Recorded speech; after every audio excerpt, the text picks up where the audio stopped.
Okay, so ngayon nandito na ako sa UP and ito yung view dito. Kahit na hindi ako makapasok this year, makita ko lang yung view dito.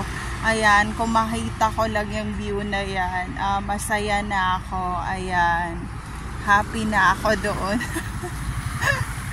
So ayan.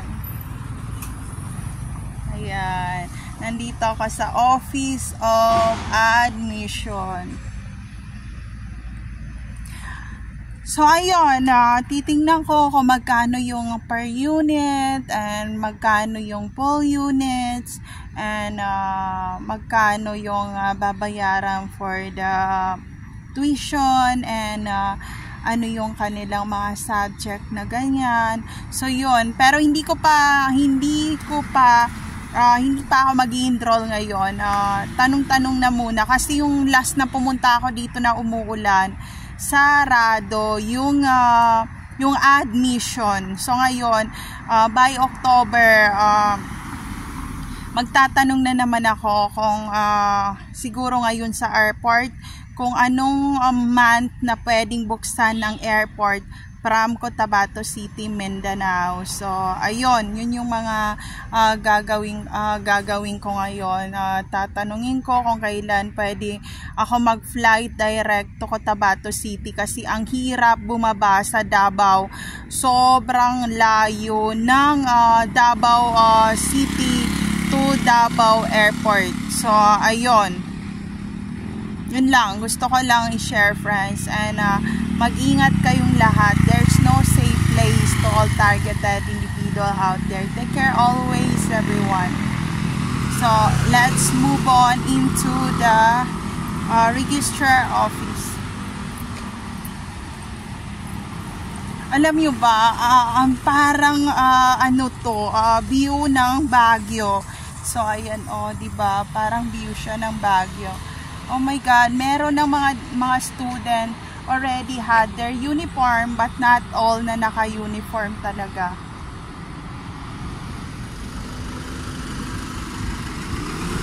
So ayan.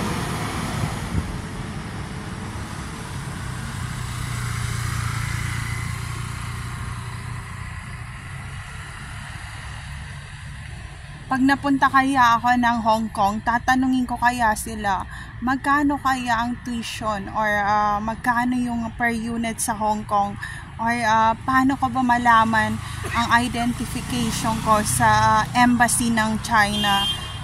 Pumunta kaya ako ng China embassy pagdating ko ng Hong Kong and titingnan ko yung mga documents ko doon and punta akong Kowloon and also tatawid ako ng Macau. Gusto kong pumunta dun mag-isa and tatanong ko kung kailan ang open papuntang Hong Kong and tatawirin ko hanggang sa may Macau and ayun, pag tuwing pumupunta ako ng Hong Kong talaga naiiyak ako. There's something happening in Hong Kong na namimiss ko talaga because I already have family and community and also hindi lahat ng taga Hong Kong ay mga Katolik. Karamihan sa kanila sa ay Mandarin, Buddhism, and also mga born again sila sa Hong Kong. So ayun, pasok na ako sa loob. Tingnan natin kung anong mangyayari. Basta punta akong Hong Kong, tapos Macau, tapos China Embassy to ask the missing person before ganito ganyan. So ayun, marami tayong pupuntahan and I'm so excited for those kind of travel and adventure into my life. So ito yung view dito.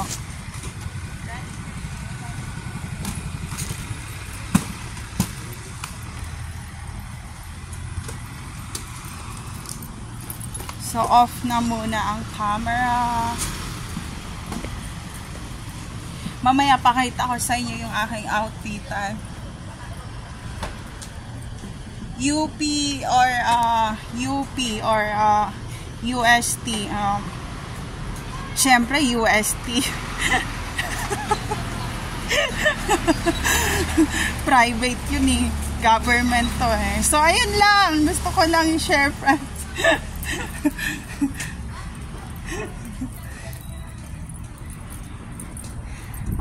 FEU or UST. Syempre, UST. Fatima or FEU. Siyempre, Fatima University. Siyempre, FEU. Kaysa sa Fatima. Okay, Southern Davao University or Notre Dame. Siyempre, Notre Dame. So, ito na ang revelation.